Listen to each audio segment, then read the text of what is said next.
What is up, world mobile community? I want to thank you guys for joining me here today for another WMT or World Mobile Talk. As always, we're going to be breaking down all of the latest news and updates going on with the World Mobile Project as they begin to heat up not only within Cardano, but as they are now branching out into Ethereum and BNB. Now, just like the last two live streams, I will not be doing this by myself. However, we are having some technical difficulties with one of the guests. So without any further ado, let me bring on the co-host for today's show, who is going to be none other than Rob Cardano. Rob, welcome aboard. How are you doing? Wow, co-host. Feel this is the big time.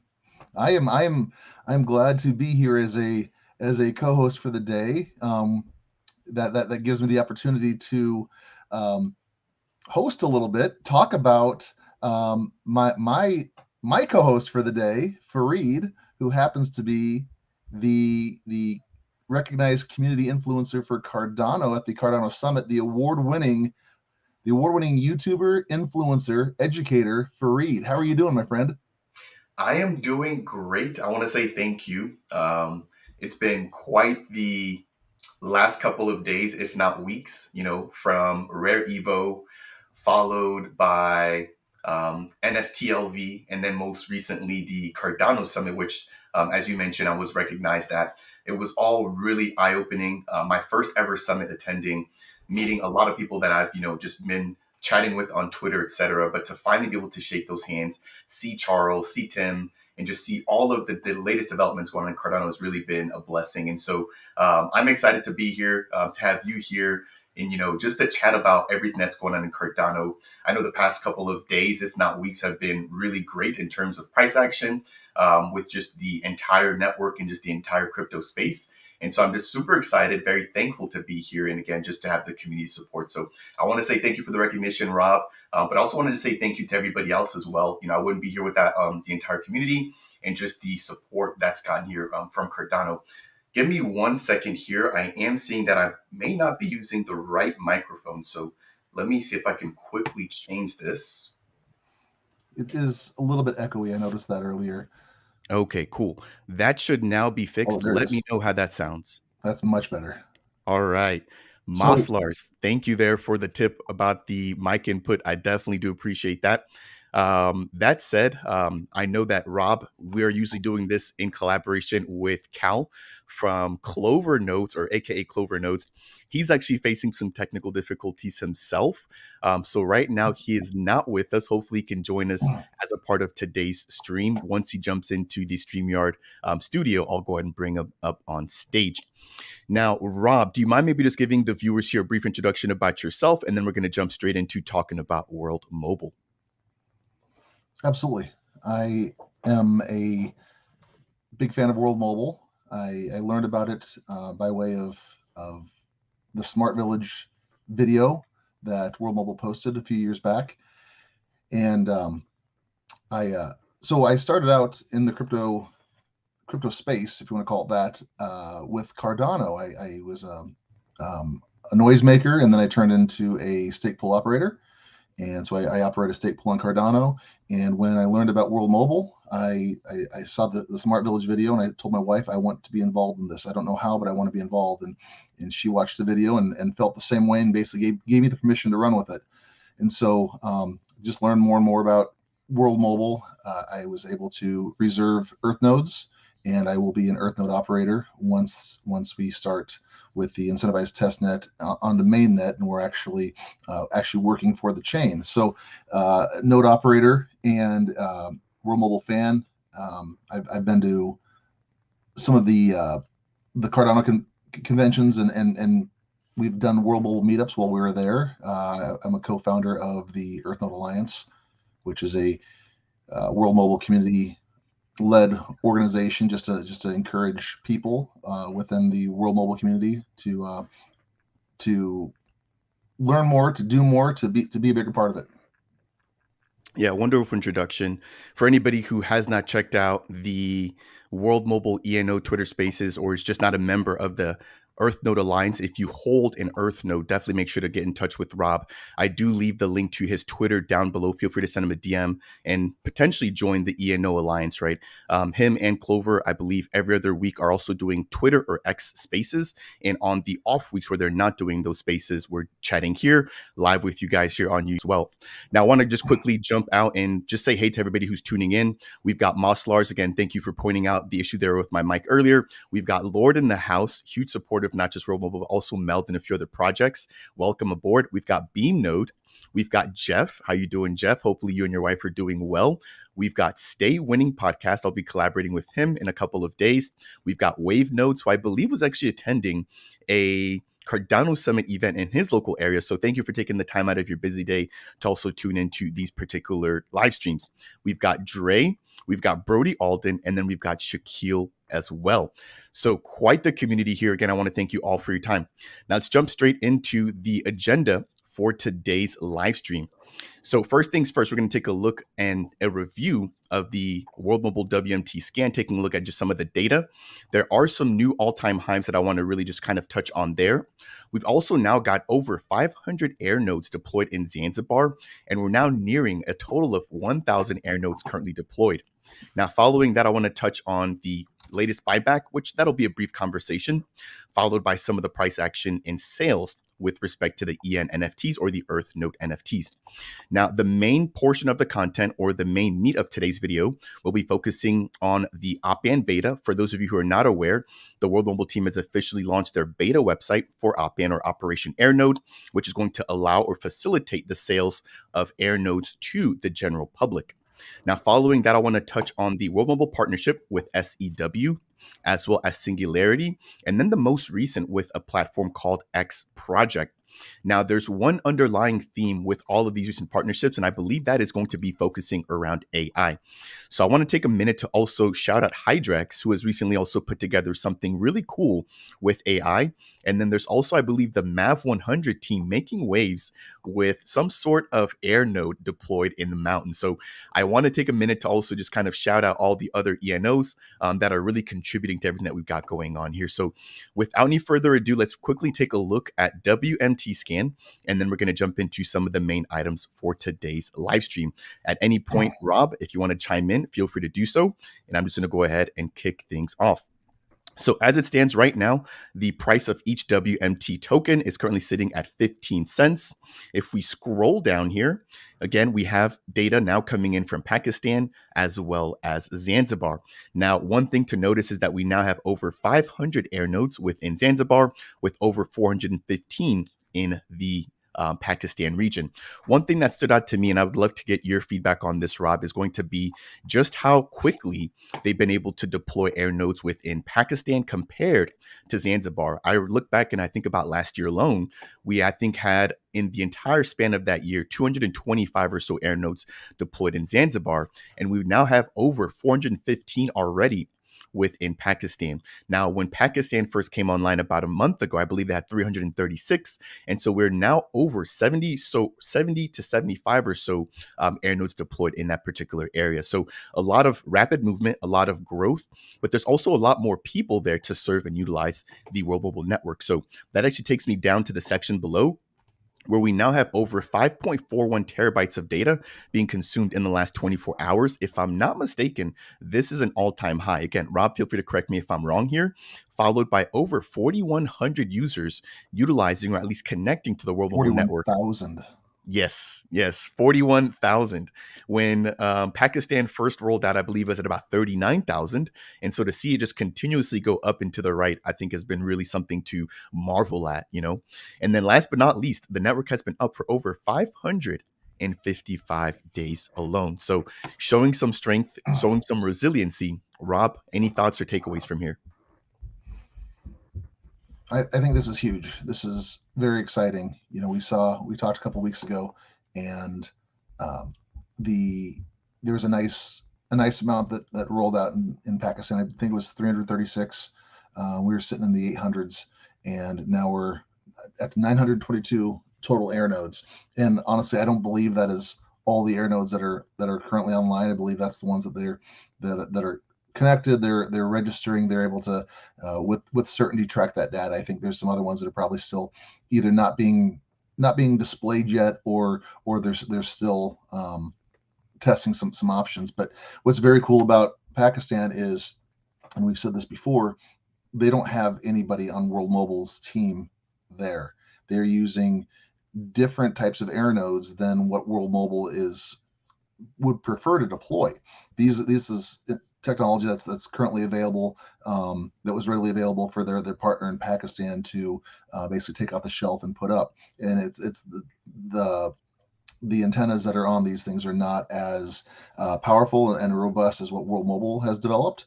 And so I think that for them to be able to roll all that out without World Mobile even really participating in the ground operation portion of it is huge. And I think that once the technology improves, once it increases, once they get the World Mobile Airnodes deployed there, maybe swapped out for some, or they add different areas, you're going to see a lot more coverage than what they even have now. And remember, this is a huge partnership that they have, and it's not just limited to Lahore, Pakistan. It's all throughout Pakistan, and they have, I believe a couple million subscribers to this partner organization that's providing internet and telecoms. And so for World Mobile to be able to be embedded with that, we're going to see those numbers skyrocket. 41,000 daily users is not going to be that's going to feel small very, very soon, I believe. I think that we're going to see probably in the next week or two, my guess, I don't know, but probably over 1,000 Airnodes deployed between Pakistan and Zanzibar. I think that we're going to see that unique users creep up over 50,000 here in the next, probably within the next 2 months, but maybe even sooner, as they span out and connect more people. I think the nodes that are increasing in Zanzibar, that's really exciting for me too, because what's happened is World Mobile started out by basically doing it as a proof of concept there, and they put a lot of their own equipment up, and they connected people for free. And that's why we used to see, much more than 20,000 people connected in Zanzibar originally. But then as they pulled back the proof of concept and they said, all right, we want you guys to be able to run this yourselves, you saw those unique users drop down to 13, 14,000 per day, and when it was in the 20s. And basically what happened was they transitioned to paying customers, and we've seen that number continue to rise of paying customers after they kind of pulled back the kind of the test samples. But we're also seeing the number of Airnodes increase, which is very cool, because what that's saying is these people are taking ownership. They're the ones buying and deploying the Airnodes now. This isn't World Mobile just adding more and more and more. World Mobile may want to try and spread out so everything's not so tight in the Stone Town area. You may spread out across the whole island, so that there's reason for World Mobile to want to have more Airnodes in different locations, but they're not the ones that are doing all that deployment. And so I think that the more people take ownership, the more people buy this equipment themselves, the more they get involved. That's what really represents that sharing economy. These people that are able to get these Airnodes, they're the ones making the income. They're the ones providing jobs. They're the ones that are keeping the economy moving within the Zanzibar area. So very cool to see continuous growth there, even as World Mobile is maybe taking a step back from the boots on the ground aspects of that. Yeah, that's a really good point that you make there. I also was able to sit down and actually chat with Mickey. This was at the Grand Hyatt in Dubai. And one of the things that you just mentioned there, right, was one of the things that he also brought up during our conversation. And that was the fact that a lot of these people deploying within the Pakistan region are basically doing so with little to no help from World Mobile. Now, granted, because World Mobile is still relatively young and the network is still growing, the team is having to answer some one-off questions. But as time goes on, Mickey mentioned that the goal would be to have new operators coming on the network and being able to basically get up and running without World Mobile having to interfere or to intervene. And I think that that will eventually happen, especially with some of the recent partnerships that we've seen, again, leveraging some of the AI technology that we've seen with ChatGPT, and then just integrations with AI-driven platforms to provide better overall customer service and assistance to potential operators and Airnode runners. Now, that said, let's jump into some of the actual numbers surrounding the Airnodes themselves. One thing that stood out to me here is a pretty big increase. Let me pull this back up with the revenue per Airnode in Zanzibar alone. So right now we don't have the revenue data for the Pakistan area, but when we take a look at Zanzibar, $92 for the top Airnode, processing over 21 gigs of data, right, in the last 24 hours. I'm not sure about you. Have you seen any of these Airnodes cross over $100 in terms of revenue? But if not, I think that 92 right now appears to be like the most that I've personally seen. And then we're seeing a lot more of these now kind of breaking out above the 30 to 40 and sometimes $50 range that we previously saw. Any thoughts surrounding that? Well, yeah, you showing the top 10 there, and it used to be that maybe you'd have one in the 50s or 60s and down in the 30s or 40s for the number 10. That was what, 65 right there. So you're seeing more activity happening, more data usage, more going through each of these Airnodes, which brings in more revenue. Now, here's what I don't know, and I've meant to ask this in the past, but with these numbers, I guess my question is, I don't know if that's total revenue going through the Airnode, or if that's just the host's percentage, or if that's the owner's percentage, or if that's everything. And this goes back a ways, and I know that there's a lot of nuance to it, but originally what they had talked about a year and a half ago, when they're talking about Airnode ownership, was you could buy the Airnode, you could choose to host it yourself, or you could have somebody else host and operate it for you. What the original breakdown, and it was kind of just a real rough little pie chart thing, was they said 50% of revenue going through the Airnode would go to the Airnode owner, 35% would go towards the operator, and 15% would go to World Mobile for network fees and other things, their software, their usage. So that was an original guesstimate breakdown that they gave us back in the day, to get us excited about this. Hey, you could own this, and just like an investment, you could be hands off, and you could make 50% of whatever goes through there.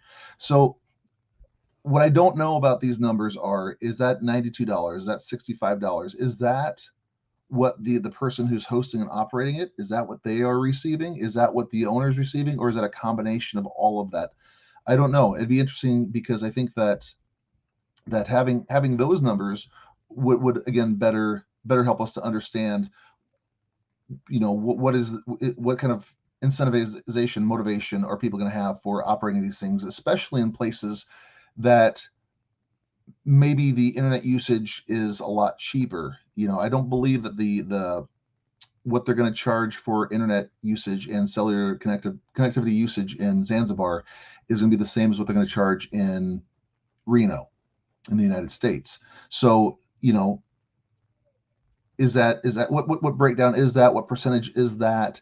Does what the people that are using it, what they're paying, does that go into those factors? I mean, all things being equal, that could mean that same usage in Reno or in Utah, that could mean $300 a month as opposed to 92. I don't know. So there's a lot of variables. But what is very encouraging is we're seeing the network usage go up.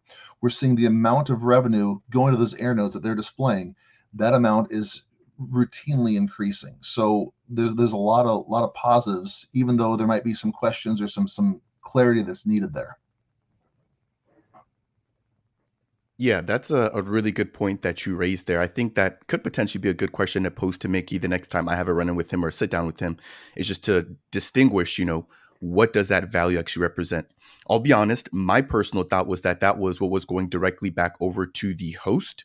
But what you raised there, are some really good points as to different factors or different variables that could also be included to make up that full value that we see there. Now, let's keep things moving along here for today's video. The next thing I want to jump in is just take a quick look here at some of the recent activity when it comes to the Earnode NFTs.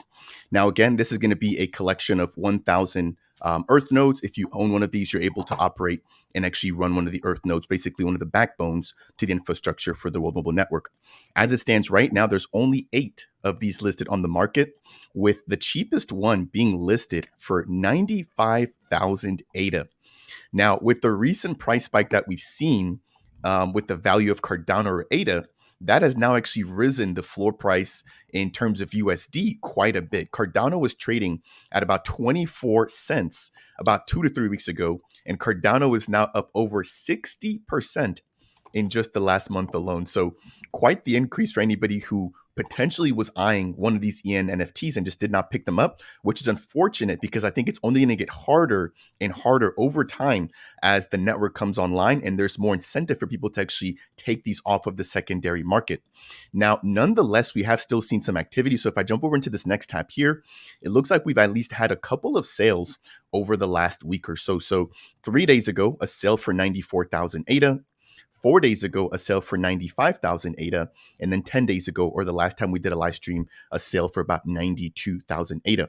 I was looking at some of the history here, looking back, and at one point we even had some Airnodes or Earthnodes, selling for 127,000 ADA. So a lot of activity still being made as the network gets ready to go online, and as we're getting ready for ENOs to actually step in and begin to provide that support for the network. Now, earlier we did touch on this as well. And Rob, will let you just kind of chime in on the EN NFTs here and this award here in just a moment. But if you guys missed the Cardano Summit, the World actually nominated and they won. Hopefully this video can play for you guys pretty clearly here.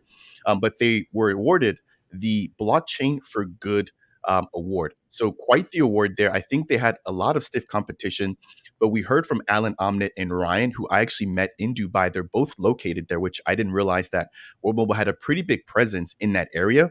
But they were basically giving a lot of shout out and a lot of kudos back over to the community. And so this was a really awesome moment to see the World Mobile team being recognized, and just the fact that they're bigger than Cardano, right? What they have in terms of their vision spans outside of just this Cardano community. What they're doing is really trying to even the playing field for the entire race, right? The entire world, give everybody internet accessibility. So just want to just quickly shout out the World Mobile team. Rob, any thoughts surrounding this particular award and just the EN NFTs that I just mentioned there a second ago? Well, I think for anyone who's a believer in World Mobile, and we believe not just in the what can this do for me, but what can this do for everybody. I think most of us are here because of the latter. We saw the Smart Village video, we saw the Smart Village Revisited, we've seen the videos that World Mobile's put out about how this is affecting people, and this is a no-brainer. I know there's a lot of good people in the Cardano and the crypto community that are trying to find ways to do things that benefit others. And so I think there's, like you said, a lot of stiff competition. But for those of us that are here that are really believers in what World Mobile can be and is currently doing, this is where we all would have voted for. It's a no-brainer. World Mobile is something that is going to it's going to positively affect millions, tens of millions of people, if not more, in very short order. And Mickey says he wants to connect 1 billion people together by 2030. So I think that we see this going where we believe this is going. The vision that we have, the encouragement and the vision that we're getting from Mickey and the team. Like I said, this is a no-brainer, and as things continue, it's going to be one of those things where they'll probably have to vote somebody else in next year or the year after, just because otherwise World Mobile will continue to get this award, just because of all the good that they're doing. And that's not to belittle anybody else, because there's, like we said, there's so many good projects going on there.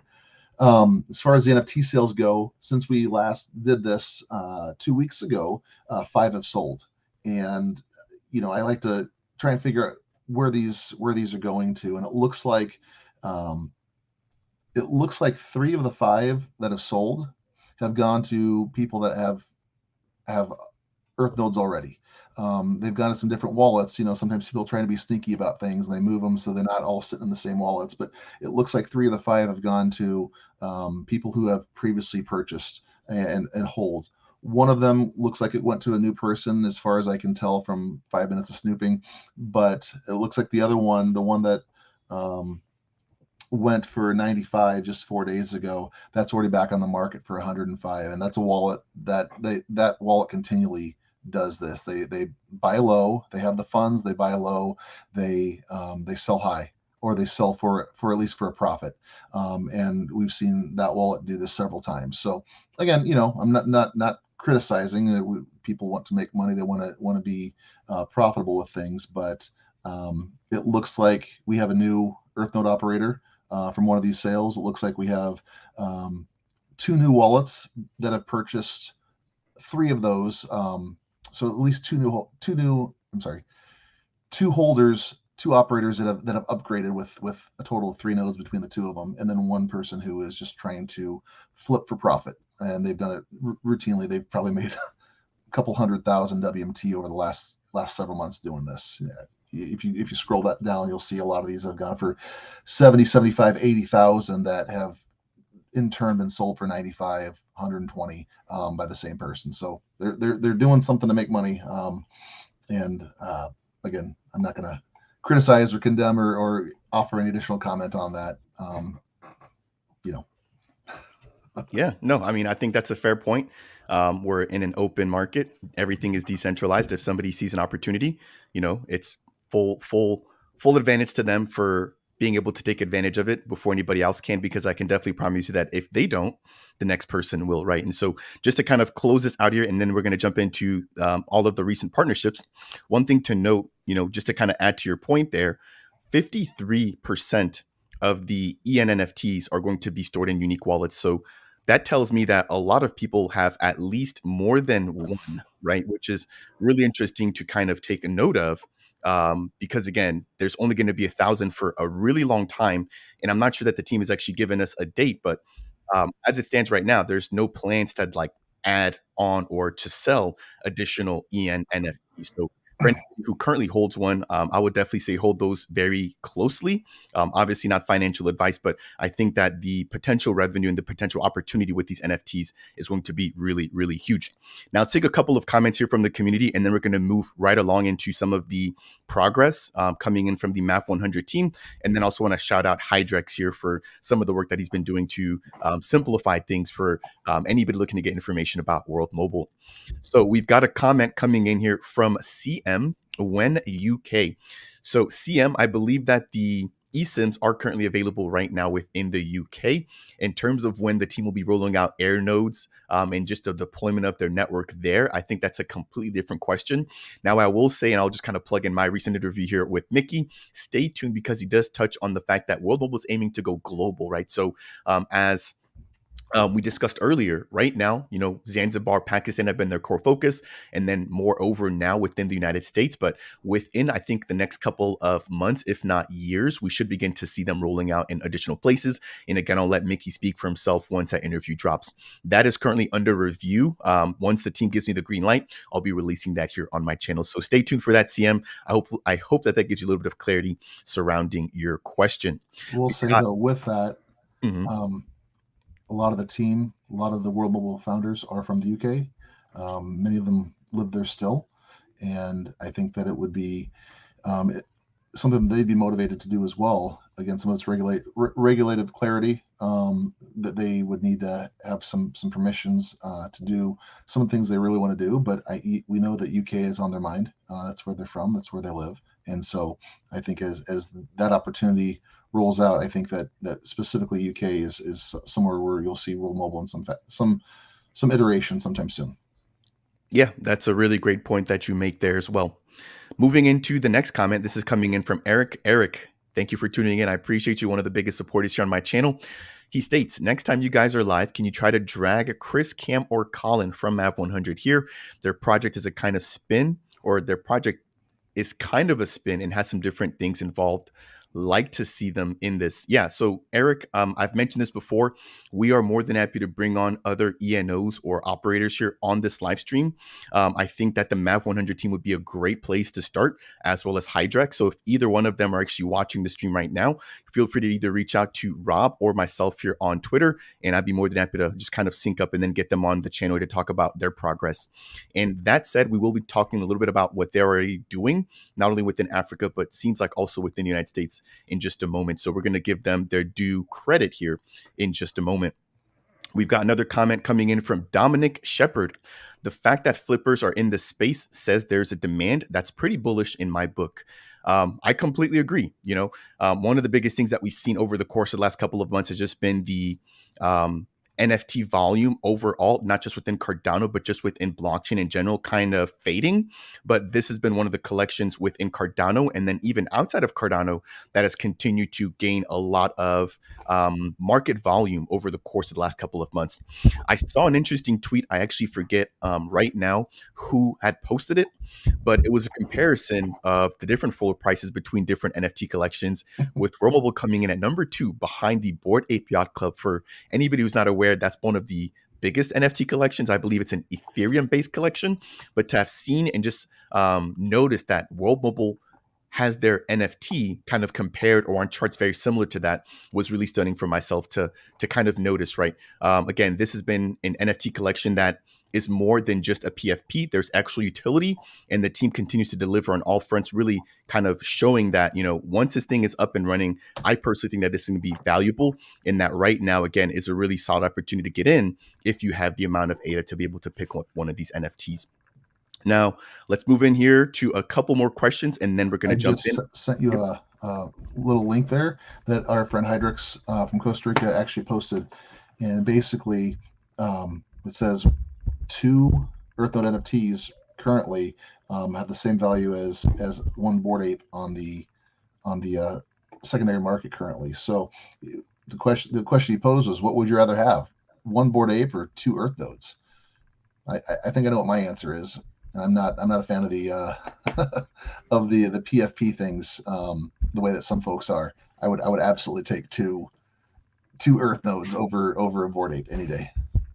Yeah, wonderfully said. I completely agree with you, Rob. Again, the utility, the use cases, and the team. I think that's also another thing, to make sure that we underline. They've been able to execute and they've been able to deliver. When I met with Mickey in Dubai, it was really interesting. Mickey does a great job of, I think, corralling the community, right?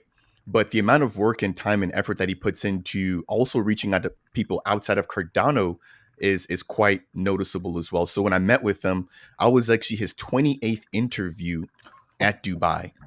So he, Alan, and Ryan were literally riding around Dubai, and meeting after meeting, we're just chatting with people, again, not just within Cardano, but within, the UAE or within Dubai, really just trying to spread the word and talk about what World Mobile is doing. On top of that, I believe that Ryan and Alan were going to be attending some other crypto events within Dubai, not just solely the Cardano Summit, which again tells me that this team has bigger visions than just what we have here within Cardano. Now, granted, they started here, but it looks like their vision is to go global and to be chain agnostic, of course, with their recent expansion into Ethereum and to BNB as well. We've got one more question here, or just one more comment, I should say, and then we're going to jump into the community update. So this is coming in from Intellectual Honesty. Thank you for joining us here as a part of today's live stream. We as Earthnode operators are going to have to prepare for FUD from both within the community and outside of the community as things begin to take off. I think that's completely correct. But what I would say, Intellectual Honesty, here is that we just have to fight the FUD with facts, right? There's no denying and there's no arguing against facts. And so as long as the community in terms of ENOs and operators can just be aware of what the facts are, if anytime that FUD comes around, just show them the data. I find that a lot of times you can't argue with the numbers. I'll just give this recent example. There was another content creator outside of Cardano who'd made a video talking about, how the Cardano Summit looked from the outside, and it wasn't a positive experience. But if you follow that up with facts, right? And when I say facts, I mean talking about all of the pieces of news that come out of the actual summit, as well as just taking a look at some of the metrics surrounding Cardano, you would clearly see that that person's opinion was very skewed. And again, I don't know why that is, but I can only tell you that with what I currently see within Cardano, what I saw at the summit, that things look very bullish in that everything that we've been waiting for is finally coming to fruition.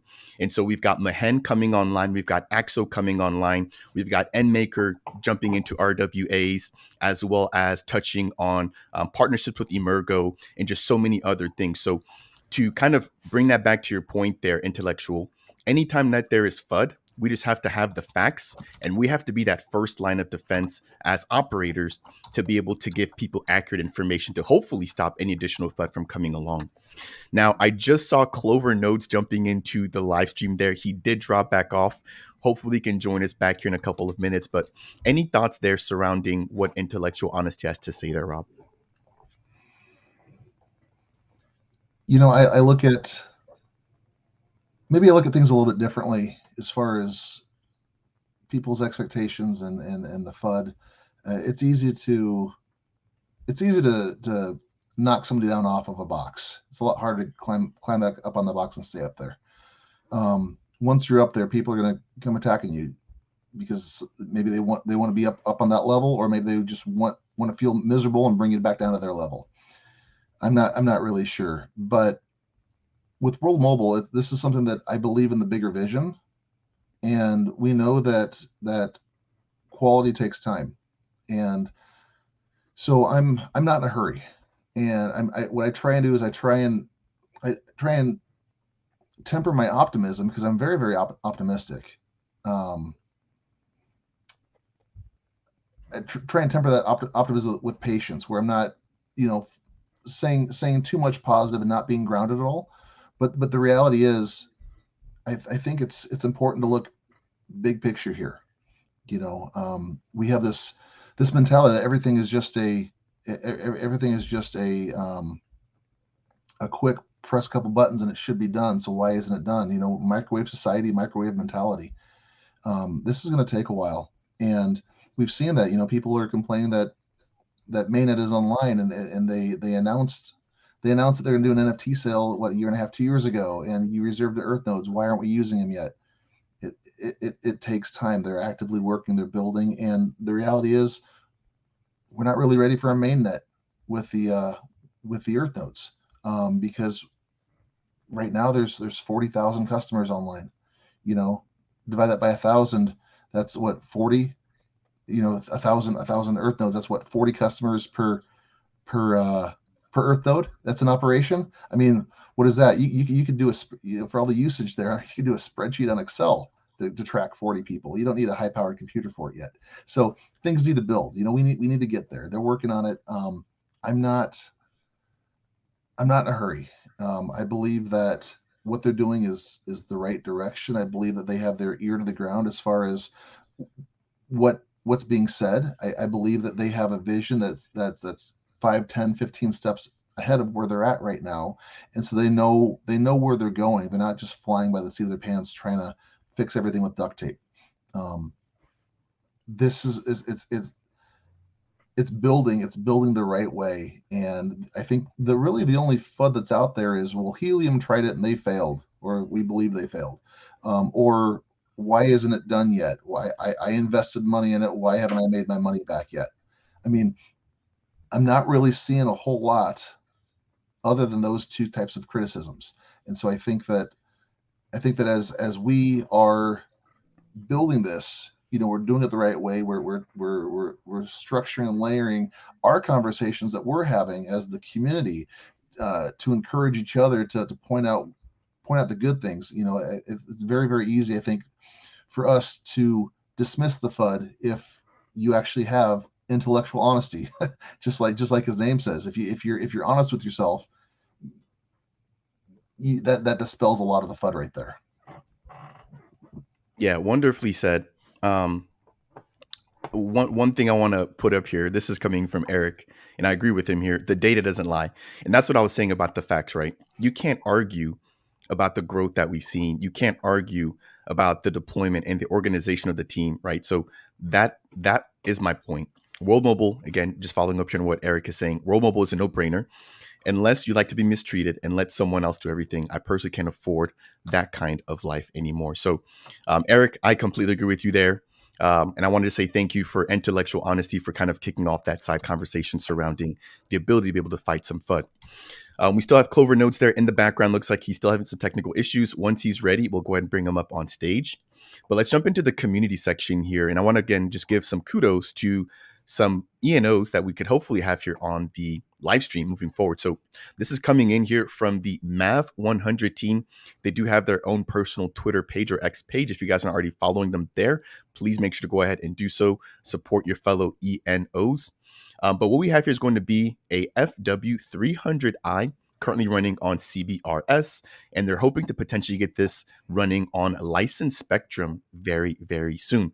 Now, Rob, I'm not sure where this is actually located. I know that the MAV 100 team is also trying to do some deployments of Airnodes within Africa. I don't believe that this is in Africa. Any potential thoughts as to where this is, and maybe have any more information on this than I do? This is in central Washington state. And if you know much about the state of Washington, you know, everyone thinks Seattle and the Puget Sound and the Pacific Ocean there, and that's right on the coast. But beyond that is a mountain range, and to the east. And the reason Seattle's so wet is because a lot of the moisture doesn't go over the mountains; it stays kind of closer to the ocean. So you have this mountain range and really kind of a dry, more temperate area in central Washington that's surrounded by mountains, and there's valleys, and there's and that's where MAV 100 is located. And so what they are doing is they are trying to get their entire community, several thousand people within this city that they're in, that has limited connectivity, and they're trying to start a community group that is purchasing the Airnodes as opposed to one person who's buying a whole bunch of them up and then planting the infrastructure to basically cover their entire town and helping to benefit the entire area with a more community driven project, as opposed to the rich guy buying 5 or 10 or 15 of these and then everyone else nickel and diming and trying to buy one here or there. So that's what they're doing. They actually bought the first Airnode. They bought this one directly from World Mobile at Denver at Rare Evo, and they drove it back, and they've been trying to get it set up. Right now, there's no licensed spectrum in the state of Washington, and that's why they mentioned they're on CBRS. Once World Mobile expands, and they're talking about it getting, I believe, 30 or 33 additional states licensed spectrum, that's what's on the horizon for World Mobile. So it's not just going to be the 4 states in the Southwest United States. It's going to be 33 additional states. I'm hoping that Nebraska and Iowa are part of that because that's where I'm at. And but as they get licensed spectrum to these different locations, you'll be able to do more than just the CBRS, and you'll get a much longer coverage with the wavelength you're using. You'll be able to get a much bigger coverage area with hopefully fewer devices. Now these won't take the place of the smaller devices that have the CBRS. You're actually going to want an overlaying coverage of all of this. You're going to want to have the licensed spectrum, the band 71, that's a longer range, and you're going to get more customers on that. But kind of the hotspot zones, the smaller ones, and you'll actually see this later when we go to the Airnode, Operation Airnode. When we go to the Airnode sales and the grid, you'll see how these smaller ones, the CBRS ones, have a much smaller grid, but that's kind of the focal point, the hotspot. That's where you ideally want to have all the connectivity at. And then for areas outside of those smaller grids, you have the much bigger grid, the much bigger area that the licensed spectrum is going to get, and you're going to basically saturate and oversaturate and double up on all of the coverage in the area, which is just going to be so much better for the network overall when you have both running in conjunction with each other. Wonderfully said. I'm not sure if you work for the MAV 100 team, but after hearing that spiel there, it sure sounds like you do. For Colin, Cam, or anybody else who's a part of that team, if you guys want to jump on here and just kind of add anything else to this conversation, again, feel free to reach out to Rob, Cal, or myself. We'd be more than happy to have you guys here as a part of these live streams moving forward. Now, we've got Clover Nodes there. Mike, check. Can you hear us there? Yes, sir. Can you guys hear me? Yeah, we've got you loud and clear. Your image is a little choppy, but on the audio, we're good. So I think as long as we've got that, we can keep things rolling. We've touched on so much before you jumped on here. I'm not sure if you caught any of it, but we've touched so far on WMT scan, the fact that we're now nearing on 100K air nodes, the fact that Mickey and the team won an award in Dubai, and just so many other things. So any maybe introductory comments before we jump into Hydrex and some of the work that he's done lately?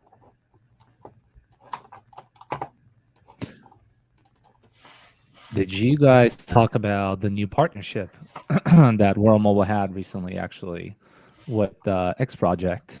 Not That yet. one is We're that was really jumping into that. exciting. Mhm. Oh, okay, cool, nice. I would Perfect. love to talk about that topic. That was a fun one.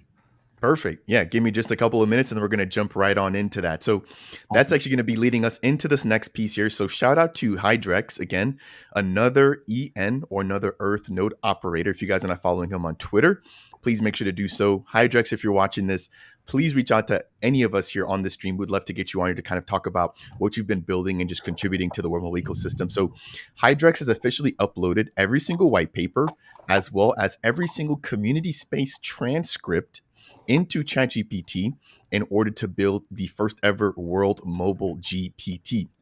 So I did not realize that you can actually upload information directly into ChatGPT and have that kind of work specifically for you. And so this was really eye-opening for me. And if I jump over into this next tab here, we've actually got somebody, it might be Hydrex, asking about Mike and why he embargoes or basically doesn't want information to be coming out. And what's really interesting is that this actually gives a pretty decent response given the amount of information and data that Hydrex is able to upload. So this is what has me bullish on World Mobile. Again, the community really coming together. Obviously, Hydrex did not have to do this, but Hydrex did. And I think that this is just the beginning. Obviously, as more information comes out surrounding air nodes, the operation of Earth nodes, and just any additional documentation, this ChatGPT model can be updated and therefore serve as a really good incubation ground for anybody who's looking to come into the wormhole ecosystem and that just wants simple information and is potentially familiar with ChatGPT. So I want to just congratulate and shout out and just give some kudos over to Hydrex for putting this out there and just bring this to the spotlight. Now, I don't have the actual subscription to my specific ChatGPT, so I'm not able to actually test this out on my own. But again, I'd be more than happy to have Hydrex on here to chat about this and maybe give us a tour of the actual information stored within this ChatGPT instance. So any thoughts from Rob or Cal here before we jump into some of the recent partnerships with World Mobile? Yeah, I'm gonna jump on. So Adrian from Hydrex is a real OG in the community. He's super active. I'm actually really I never even knew about custom chat GPTs. I know that you could, obviously create a chatbot and update the chatbot with like everything World Mobile related and possibly even like slap it on the World Mobile website so anyone can like come in and really interact with a AI chatbot. But the fact that he was able to, upload all these different like things like AMAs and white paper and whatever else is just it's pretty cool, that you can like interact and like ask World Mobile, because on the day to day, like we all get like all of these questions like from newcomers, and there's like all these newcomers all the time, that are just learning about World Mobile and whatnot. So like the fact that you can just go and ask this AI tool and it will just answer all your questions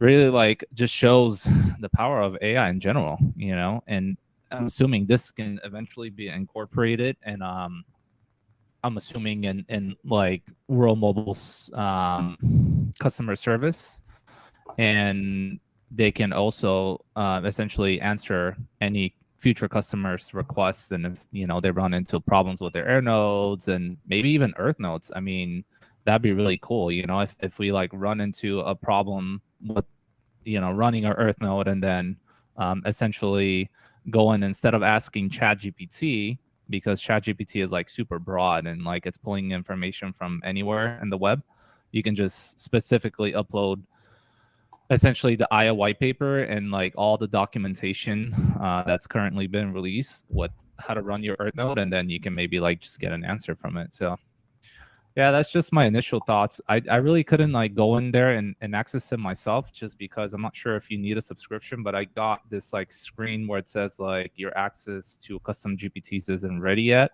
Check back soon, even though I kind of wanted to try it and like mess with it.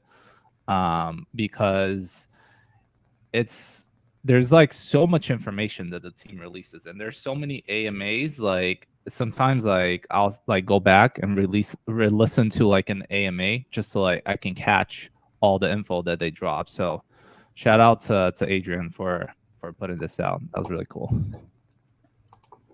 Rob, anything you want to add there for Hydrex?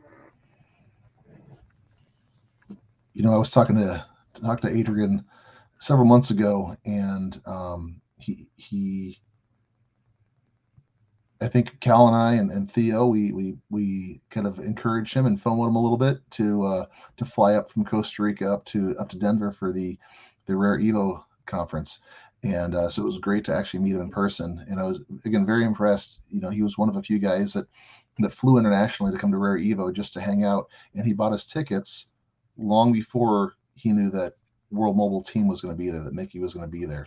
He just wanted to be a part of the community, and so he decided to make the trip. And then, you know, we were all really excited and blessed and fortunate to have the World Mobile Team, you know, end up coming to Rare Evo as well. But yeah, Adrian is absolutely he's committed. He's an amazing guy, and just the stuff that he does. He's a numbers guy.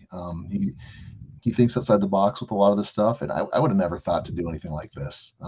So the fact that he's doing things, you know, it's amazing. So many people are so talented and they and so creative, and I think that's a great part of our community is we're not all cookie cutters. We're not all the same, you know, same 5 people doing the same 5 things. You know, it's a lot of cool stuff happening, and so I have not done much other than see Adrian tweet about these things, but I want to hit him up and bother him a bit more about this and try and learn how we did it, because I'm pretty impressed. Yeah, I am impressed as well. And that's actually going to take us straight into the next segment here, which is going to be the fact that World Mobile has now also partnered with a platform called X Project to do something eerily similar to what Hydrex has just done, right, with respect to information and answering questions utilizing an AI-driven platform. So it states here, the World Mobile team is thrilled to announce that they partnered up with X Project, and they'll be integrating their innovative AI chatbot into all of their official World Mobile Telegram channels. So I'm not sure if Hydrex kind of got wind of something or if this was just a pure piece of coincidence, but it sounds like World Mobile is also going to be integrating AI and utilizing some of these AI-driven platforms in order to be able to simplify and just potentially give people answers to general things that they answer a lot or frequently.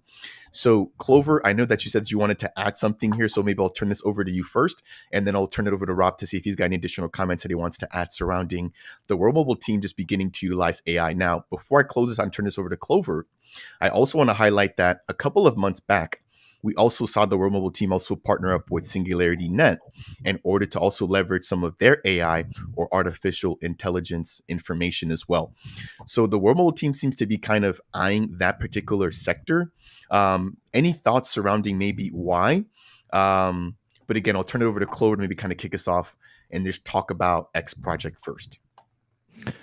So X Project, it's very, very interesting. I believe AI chatbots will be the future, and I'm kind of really, really happy that World Mobile has gone that route. And I see the potential because I do a lot of customer service on the day to day, actually, with my e-commerce stuff. So I deal with customers, you know, from all over the world, all types of different languages, all types of different requests. So I'm either on Google Translate translating or messages, or you know, I'm on ChatGPT making myself sound a little more professional, you know, and a little more apologetic. Sorry. So I see the huge potential in these chatbots. As a matter of fact, it's funny. My brother-in-law, he's has been working on a separate business, and then he's building a chatbot that's kind of like open source, kind of like what this exact company is doing. And then he would market it to different type of businesses. I mean, it can be implemented in all sort of things. Not only in e-commerce where you can just hand over your customers to this AI bot so it can like solve like super simple problems, but also you can see like in the world mobile side of things, kind of essentially what Hydrix did in a way, where you can just go into like Telegram or even Discord. I'm not sure if they're implementing it in Discord, even though I saw a chat bot answer someone on Discord on World Mobile not too long ago. So maybe there as well. But yeah, if if you have any like questions, so instead of the team like sitting there and having to answer or hire, like Telegram people to just sit there and answer questions all day, you can just have AI offload some of those costs for World Mobile and for any other company.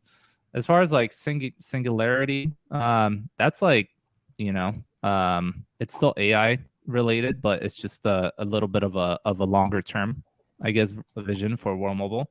I mean, I guess from the beginning, I thought that World Mobile is really like getting into like providing blockchain based loans for people, and they were getting in the finance world. So I was just a little confused on that. Couldn't really understand, but then there was a really good video I saw by someone named Dab Central with Mickey, and that was at Rare, and that kind of like opened up my eyes a little bit, and I've kind of understood, why they're partnering up with Singularity and why they're, incorporating, I guess, in a sense, credit ratings, lending solutions. You can say so. It's essentially like a prorated way of, giving data to your customers. So, I guess if you're a really good paying customer for for an X amount of months, I guess, and then you run out of data, then World Mobile would prorate you with that data and allow you to have an additional data, right? And just take that out from your monthly plan next month. So I mean, Mickey explained that that's really good because you're not having to stop to, I guess, revenue flowing into Earthnodes. You're not having a stop for revenue flowing into Airnode operators. So, you're not stopping the business. You're just keeping those customers happy. And we all know those in third world countries, they don't have like a, I guess you can say like a set monthly income. I guess like it varies. Some people have like unstable jobs and whatever. So, and they're relying on internet. Specifically, if you run like a business, out from the street in a third world country, you would really rely on this internet. So it would suck if you're not able to sell something, right? Or market yourself for the last like 10 days out of the month because you run out of money. So lots of interesting stuff. It just shows like how much World Mobile's thinking about these things, and they're thinking for the future, like many years ahead, basically. Yeah, that was one of the biggest things that was on my mind when I actually sat down with Mickey at Rare Evo was the lending, right? Because I was coming at it from the perspective of, World Mobile is going to be providing traditional loans, right? But as you mentioned, it's more of a way to keep people connected between times where they might be in a crunch, but still need access to internet in order to have their business to continue to run. So the fact that the World Mobile team has made that a focus, I think, has been huge for me. And I'm excited to see how that partnership with Singularity Net continues to play out. And as you mentioned, it's going to be a longer term play. It's not something that is as easily implementable as what we saw with X Project, right? Where they're able to jump into a platform like Telegram and then quickly set up a bot to be able to handle that kind of stuff, right? As you mentioned, being able to rate customers based off of their credibility and all these things, I think there's going to be just a lot of work that goes into making sure that that can be done fairly, transparently, and accurately.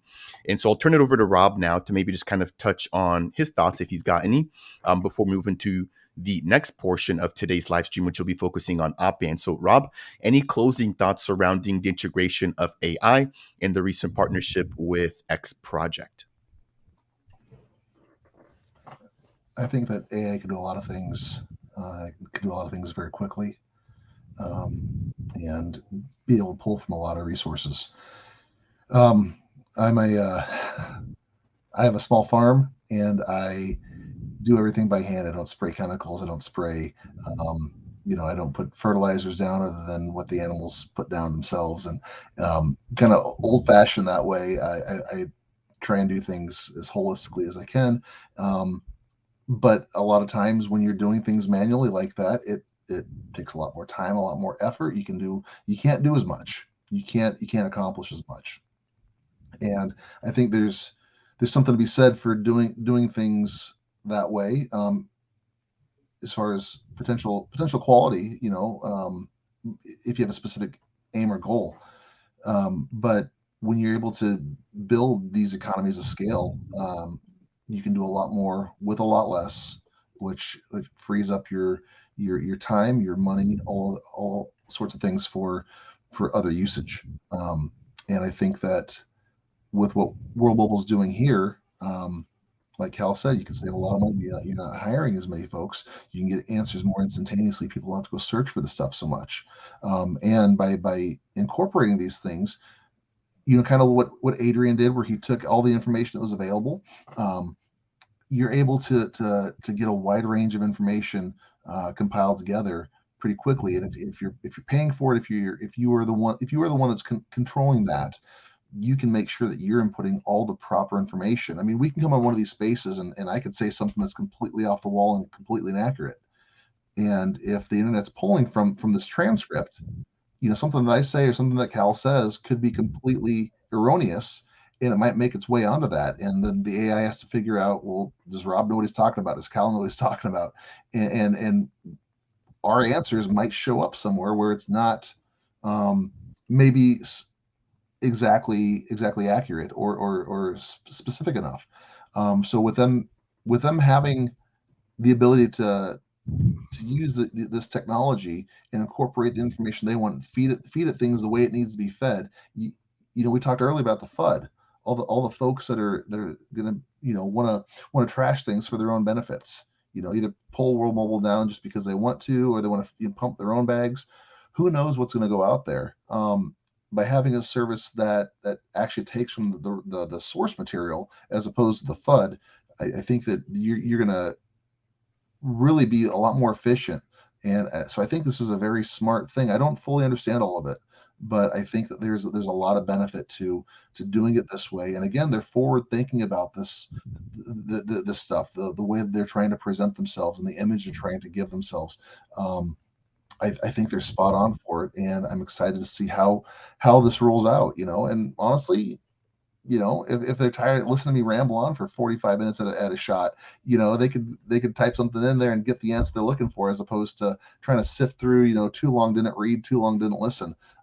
So there's a lot of benefit to that, especially when we talk about this kind of this microwave fast food society where people need short bits of information and don't have the time to sit down and figure out a lot of the stuff over a long period of time. Yeah, nicely said and nicely put. I think one thing that I'm going to be kind of looking forward to is just seeing how the um, evolution of AI integration goes. Right now, we're seeing it being involved or integrated into platforms, for example, like Discord, Telegram, etc. But I'm kind of looking forward to the day where we can begin to see AI integrated directly into the actual hardware itself. For example, the Airnodes, to maybe get automated updates and have it be able to sort of manage itself to lessen the burden on the actual operator when it comes to that. Now, again, granted, that's probably going to be years down the line once AI is a lot more robust and there's just been a lot of iterating or iterations on the actual software itself. But that's kind of like my long-term goal, and my long-term hope is that we begin to also see AI being integrated into the actual infrastructure itself, not just these platforms that we use to communicate, to simplify everything surrounding World Mobile. Now we're at the hour mark, and we're going to be jumping into, I think, the biggest piece of news here, which is the fact that Operation Airnode, at least the beta website, has officially gone live. for anybody who missed this huge update, this was released, I think, right around the time that the Cardano Summit was kicking off. And so if you guys missed this, because again, I know there was just so much going on during that particular week, you can head over to airnode.worldmobile.io in order to get the initial look at what is going to be available on this platform. Now, for full transparency, I did sit down again with Mickey in Dubai. One of the things that I personally asked him was just surrounding what equipment is currently on there. The interview isn't live just yet, but I want to just kind of quickly touch on his response to that. And in a nutshell, what he basically said is that right now, even though we have access to purchase two types of hardware, I believe one of them is CBRS and the second is WMS, that they're going to be bringing additional hardware at different price points. Now, the reason why I had brought that up, for anybody who hasn't already checked out the op-amp beta, the equipment is somewhat costly for the average Joe. I would consider myself an average Joe. I obviously invest what I can, when I can, but I understand that there might be people that aren't able to do that.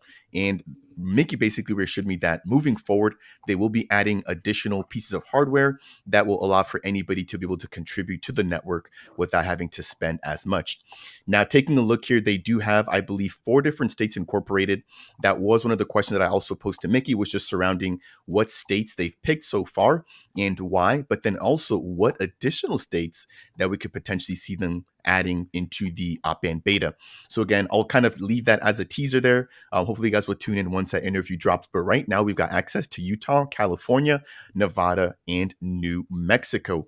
Now, if we actually click to explore one of these regions, we can see that the green color marks or dictates available locations where we can either purchase CBRS or WMS, the World Mobile Spectrum.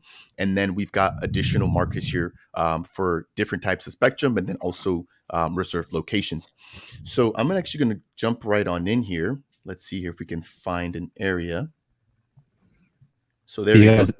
You got to zoom in a little bit more on that green. Yeah, because these are like super small areas. But while I'm doing that, either one of you maybe want to just kind of chime in surrounding your initial thoughts about the Alpan website and just what we're currently able to do.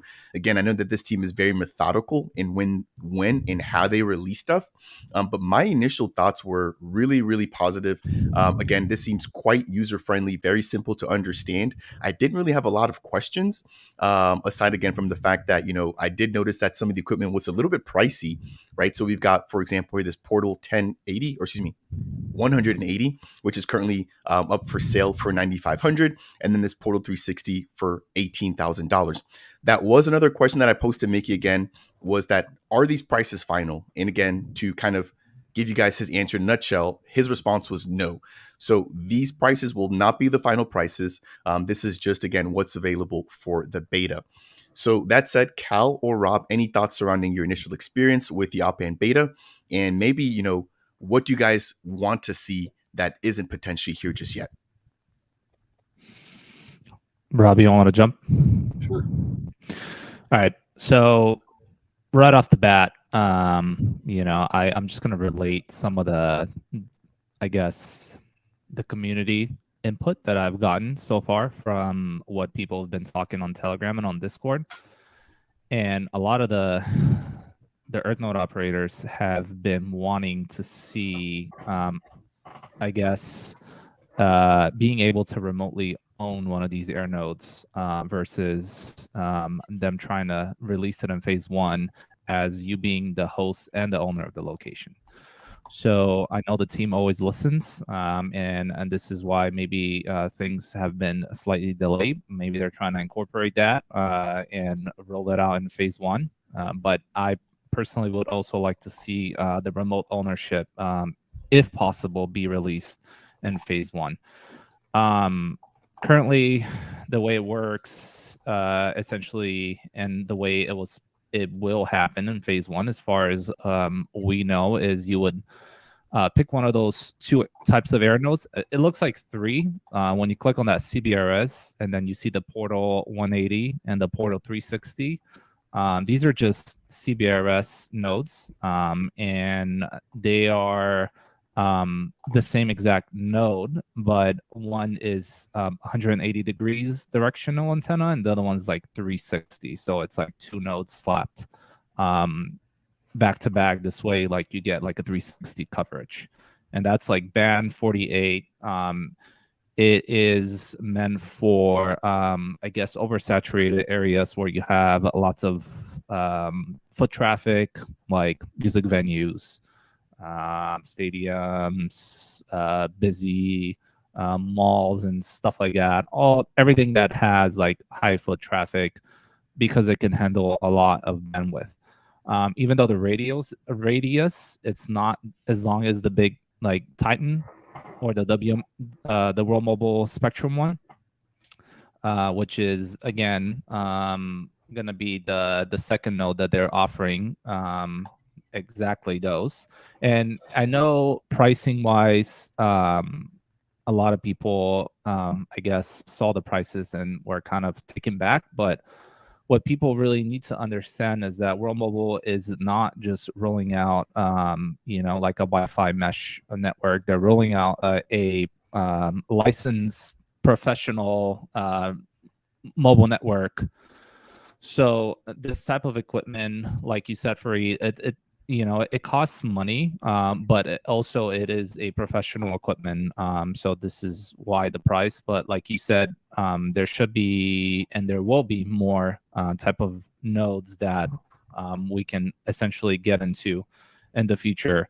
Another thing that I wanted to point out is the fact that you can, I guess, register your interest right off the bat from the website. And by the way, they did like a really, really good job. And exactly on the screen that you're clicking right there, you can put your name, email, phone, and then essentially let the team know how you would like to be involved. And this is going to be a really good way for someone who is in the areas where World Mobile is launching to basically show and let someone know that they have a location that essentially can be hosted for Airnode, right? And then in the bottom right there, you can see that you can also register your interest for an enterprise ownership. And this enterprise ownership entails companies that want to build private LT networks. So there's a lot of different type of businesses that handle very specific and private information that they might not want to show and share with their mobile network operator. Most people here are aware, but some people are not aware that our current mobile network operators use and sell our data. So when you are purchasing this type of private LTE that World Mobile provides as an enterprise, you can solve that problem as well. And yeah, so in a nutshell, those are really my thoughts. Initially, again, I would love to see remote ownership right from the beginning. I think personally, it would yield better results when it comes to like sales. And real quick, another thing that I kind of wanted to point out is the fact that I really like how World Mobile is like focusing on different type of areas, and they're not like, I guess, launching these air nodes and allowing everyone to launch it everywhere across the United States, right? They kind of want to focus on a specific area first, which I think it's a really, really smart idea. And when you basically launch these air nodes closer to each other, you get to like build like meaningful networks, right? And then you can also essentially build a World Mobile customer base when coverage is laid out closer to each other. So just a really clever and smart approach of growing this network. Again, it shows that the team knows exactly what they're doing, and they've thought about this very, very well. And again, I think that this first phase one will be extremely successful, and I'm really excited about it. Rob, over to you. There was an AMA about 2 weeks ago with the World Mobile team, where this really rolled out. I mean, it went live on the AMA, and there's a lot of questions about how this would work. And one of the things that they talked about was, if you were to buy one of these Earth or these Airnodes, if you're to buy, depending on which size one you get, they'll do different things. But part of that too is going to be, you would get so many eSIMs with it.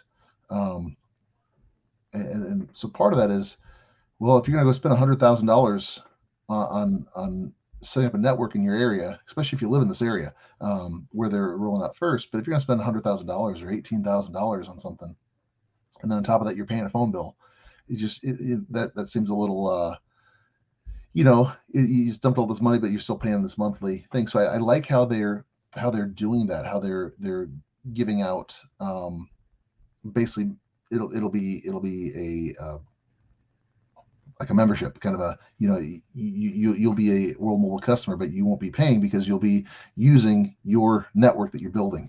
And one of the things that they're talking about is, as far as how much money you can make putting one of these up, they like, it depends on how hard you want to work. Putting these up is not going to pay the bills in and of itself.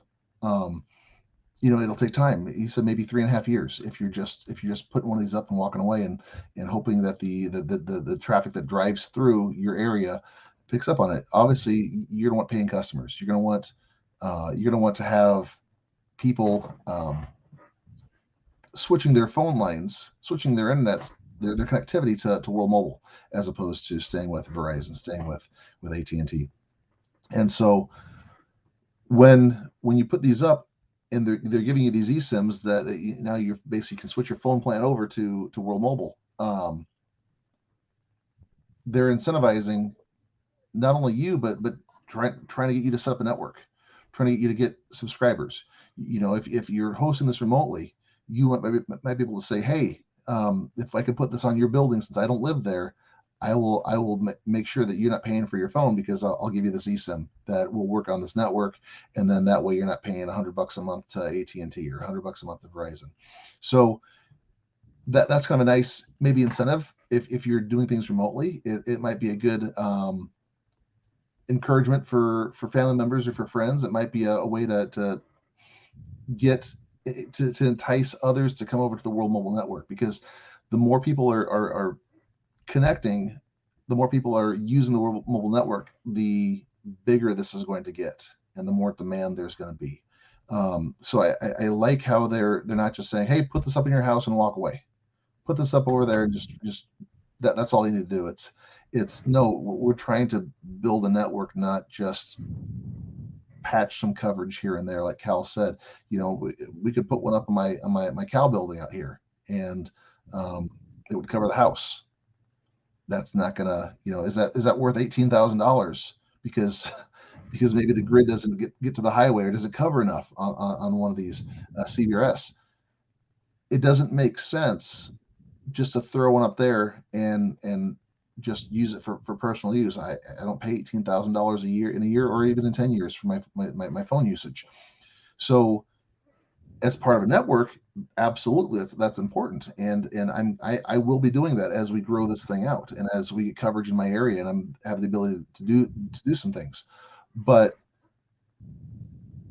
like Cal said, they're focusing. They have licensed spectrum in 4 states. They have the initial deployment area of Reno. They're going to grow out there, make sure that they're getting coverage in that area, and then after there's some saturation, after there's some customer coverage, let's grow to some other spots. I can reserve my house right now if I wanted to. It's not going to happen on this initial beta. It'll happen later deployment. But again, what's the point of putting up a 500 meter radius CBRS that, because of how far back from the road my house is, not a lot of people are going to connect to? I think that they're doing this strategically so that they can develop a use case, a customer base. They can put this portfolio together and say, hey, look, this is what happens when we consolidate. This is what happens when we move in to one area and make it work. We're seeing in other countries, like Zanzibar, on the island, we're starting to see it in eastern central Pakistan and Lahore. And now we're going to start to see it in Southwest United States. And I think that this model is going to want to encourage, this growth, kind of a contained growth, but a growth that is happening in an actual area, not just one little blip here, one little blip here, and then you look at a map and there's still no coverage because I put one up in my house and you put up in your house, and so put one up on their workplace, and 5 people drive by that every day, and that's it. So again, very, very, very smart. I like how they're building this. I like what they're doing. Yeah, I think the both of you brought up some really great points there. I like what you brought up about the strategic rollout, Rob, and then Clover, what you brought out about the remote ownership and operation. Now, again, I do cover some of those topics with Mickey in my upcoming interview. One of the things that he did mention was just the community's feedback about the remote operation. So they've definitely heard us, and it sounds like they're working on that very actively. But one thing that I wanted to just add about the remote operation is just going to be how it lowers the barrier to entry, right? So for anybody who wants to get in the network or wants to be an operator, because they can do it remotely, they're now, able to kind of enter without actually having to own the property on which the actual Airnode is being launched on. One thing too that I'm also kind of curious about is if I'm a remote operator, and again, this is just pure speculation here, does this potentially open up secondary opportunities for somebody who is able to install the actual hardware on my behalf because I'm a remote operator, right? So for example, I know, Rob, you're kind of, getting yourself ready to offer some services to potentially set people's earth nodes up, right? Hopefully I'm able to share that. But I'm wondering if remote operation also opens up a similar opportunity for somebody who wants to maybe just set up air nodes, but not necessarily have to pay for the stuff, to where they're able to make some income or some potential revenue by setting these up for people that want to be remote operators themselves. Now, to add again, in my upcoming interview, one thing that I did that I did talk to Mickey about was being able to just kind of calculate your ROI. And so obviously the team is gathering a ton of data. But one thing that Mickey did mention is the fact that they are going to be working on a calculator that they'll be able to release to the community to be able to see, okay, if I were to invest, for example, $9,000, $18,000, or however much, how many users would I need to connect to my network daily or to my node daily? But then how long would it actually take for me to come in the green? Because again, this is technically an investment. So one thing I wanted to just highlight that there, and he was very adamant about noting that World Mobile is trying to do their best to provide operators everything that they need within their tool set to be able to attract customers, keep them, but then also grow their own local network, right? So the team is definitely aware. They've heard the community and they're working and just making sure that, everything is ready to go before they scale out, which is why they started with these particular 4 states. And again, Mickey goes into more detail surrounding that in my upcoming interview. So we're at an hour and 22 minutes. I think at this point, we're going to go ahead and just kind of wind things down. I do want to pass it over to the both of you gentlemen here joining me for today's live stream for your closing thoughts. Again, this is going to be a live stream that we do bi-weekly moving forward. So if there's anything else that pops up between now and then, we'll be discussing that in our follow-up live stream.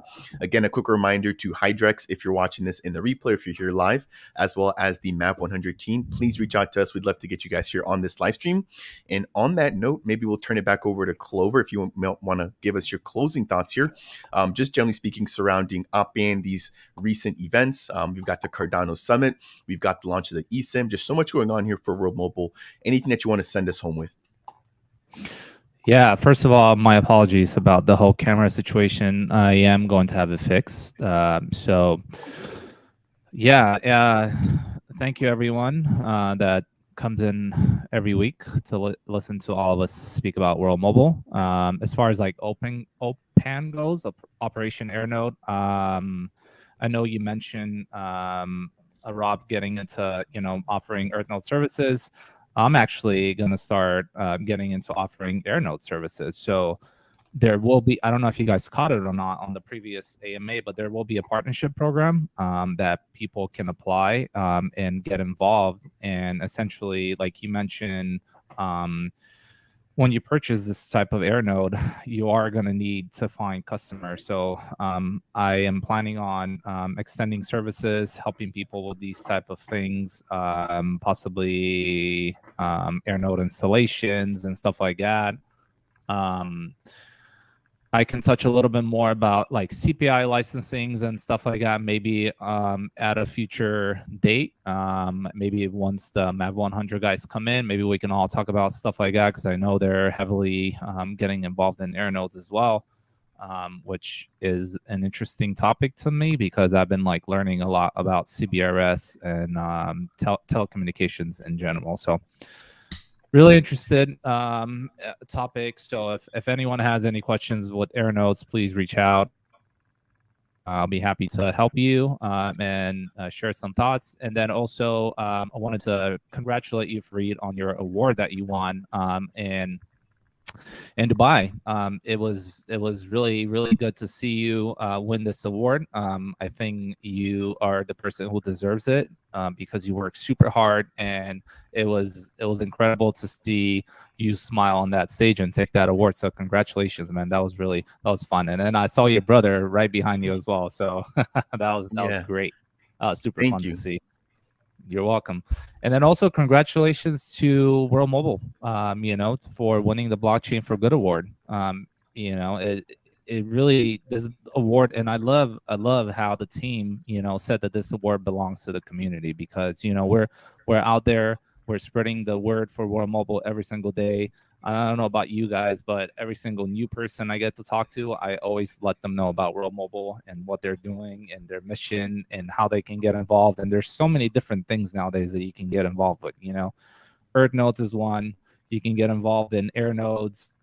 You can start selling SIM cards to customers. Like you guys said, once you purchase this Airnode, we're gonna have to start thinking how we can bring actual customers to this network. So again, that comes directly from the community and through marketing and stuff like that. So, I mean, these users are not going to just jump on the network without knowing what World Mobile brings and all the benefits and stuff like that. So that's going to be up to us as a community to do. So I really appreciate the fact that, World Mobile said that this award belongs to the community. So kudos to them for that.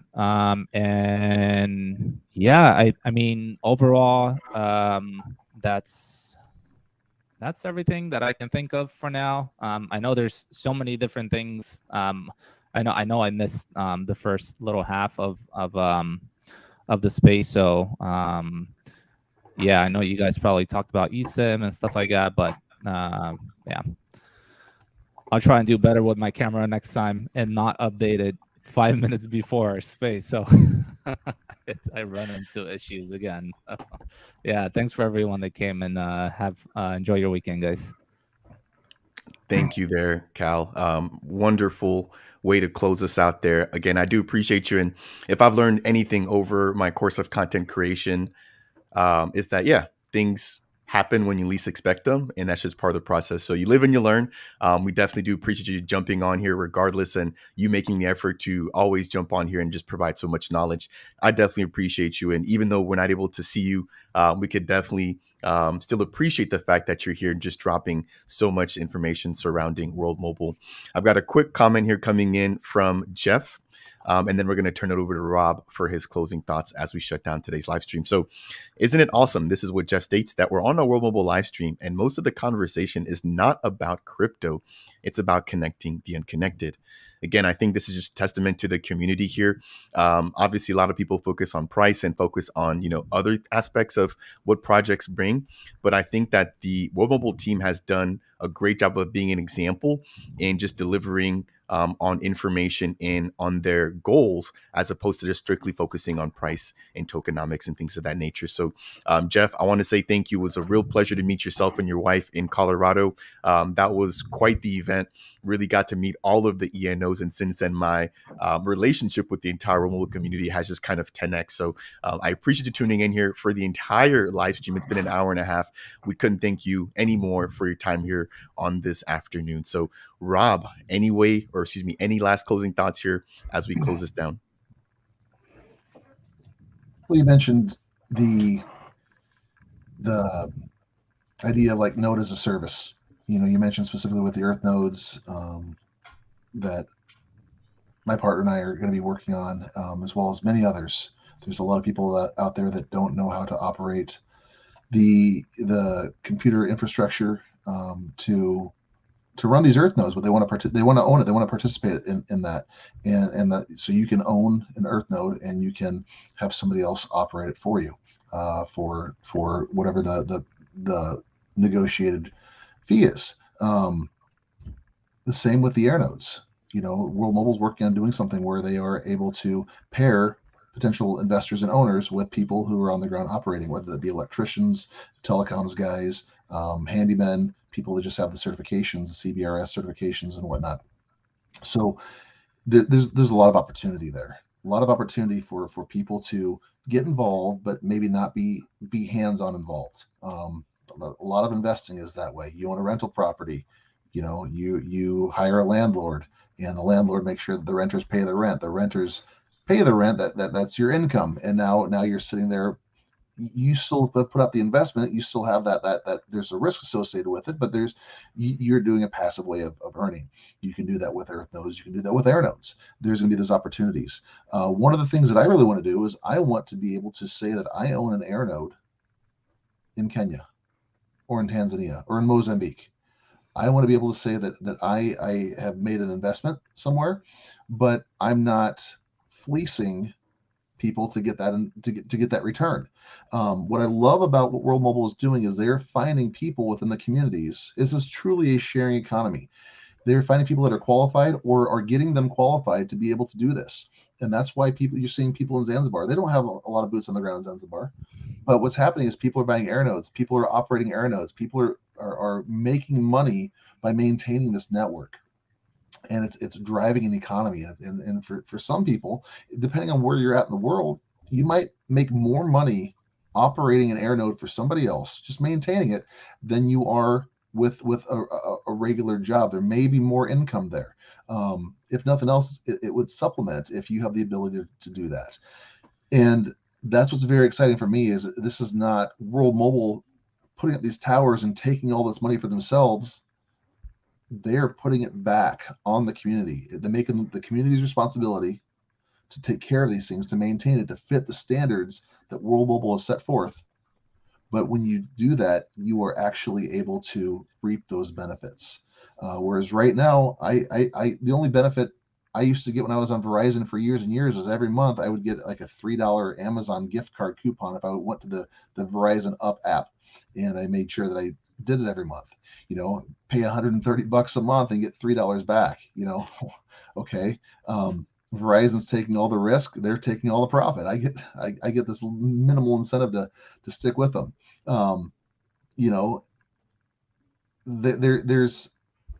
There's so many different things that World Mobile is doing to encourage community participation and to benefit those who are stepping up and wanting to participate. Here in the United States, if you were going to buy an Airnode, you can operate it yourself. There's some certifications that you have to get. Some of them, one of them is a Google course. I think it costs a couple $100, and it maybe takes a day or two, depending on how much time you put into it. But there is an actual certification that you have to go through and you have to qualify for in order to do the CBRS. And once you do that, you'll be able to operate a World Mobile Airnode. That's what I plan on doing for my farm. I know that's what Cal, we've talked about this quite a bit, he and I, about going through and wanting to do that. And that's what Cal was referring to. Hey, I'm going to be doing this. I will be in a position to help others out if it works out. If somebody wants to remotely own, if it's somewhere where Cal has access to, Cal will be the one that may be operating for you.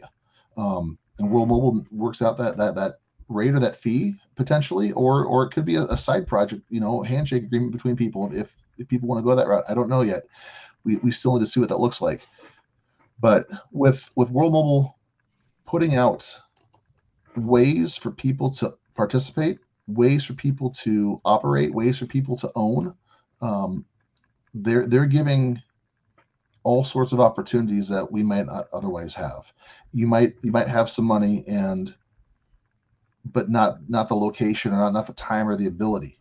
You might have the ability, but not the the funds to buy $100,000 Airnode. There are people that do, and they're going to drop that money on this if they see it as a ability to profit.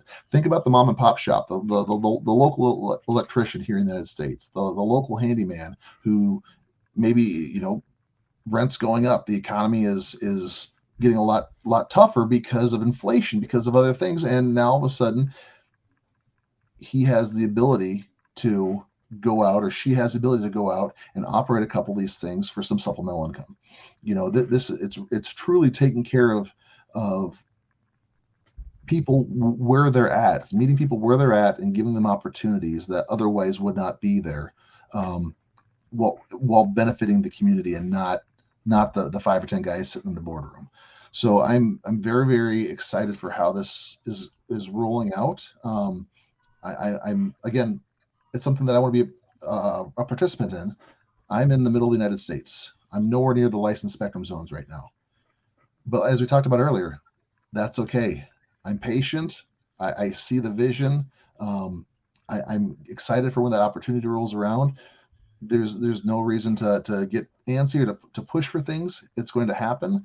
One of the things that they're doing is they're testing these different rollouts in these different areas.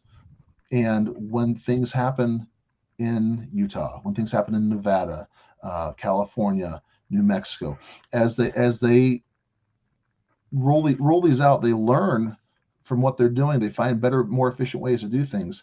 That's just going to speed up the rollout process for everything else, and it's going to put us in a lot of opportunities to benefit both personally and as a community. So very, very excited. I love this project. I love the vision. I believe in the team. I call them friends. And because of what World Mobile has done, it's brought people like you, Fareed, like you, Cal, into my life. And it's providing a lot more fulfillment for me, for others as well. That we have these rich friendships because of a similar belief, a similar goal, a similar aim and direction. And so it's World Mobile is truly connecting us. And I'm so excited to be a part of this community and to be a part of this thing moving forward. I think we might be developing a bromance. Is that what they call it nowadays? Hey, I'm married. Calm down. We've got some competition, Clover. No, I couldn't agree with you any better. It's really been a pleasure again. I love this community, and I don't think it's come about by accident. This has been the intent and the entire goal here of the World Mobile team, to really draw a community that can then push forth and grow on its own without Mickey, without Alan, without the rest of the team, once it's old enough to do that. And so as we get ready to close out here, I do want to close out on a tweet that Rob just shared with me, which is, again, really just a testament of the fact that this team is aiming to connect the unconnected. And so this is something that was just posted earlier today. If you guys are not already following the World Mobile team on Twitter, I'd be highly surprised, but please make sure to do so for all the latest updates here surrounding the project. So I'm going to read 2 sections here, and then we're going to close this out. So the first section states, situated on the outskirts of Stone Town in Zanzibar, the Darajani Market is a bustling hub for dozens of street vendors, drawing high volumes of foot traffic.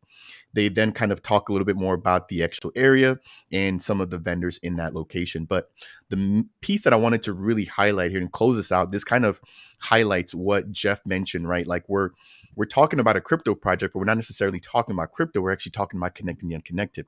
So it reads, beyond serving the vendors, the World Mobile Network has become a reliable choice for many customers at the market. The quality and reliability of the network make it a preferred option, fostering connectivity and communication amongst both vendors and customers alike.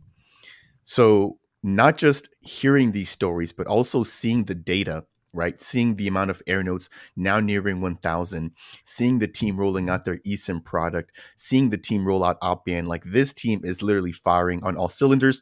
And I want to just close out there on that note.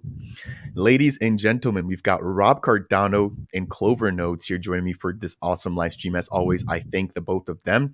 Please make sure to go ahead and follow them on X or on Twitter. Their links to their accounts are down below in today's video description. That will do it here. We'll be back online in about 2 weeks, again, breaking down all the latest updates and news pieces surrounding the World Mobile Project. If you guys enjoyed any portion of today's video, as always, I would really appreciate it if you guys could hit that like button. Not only does it help out with the YouTube algorithm, it also lets the community get the much needed information that we need to have spread out within World Mobile.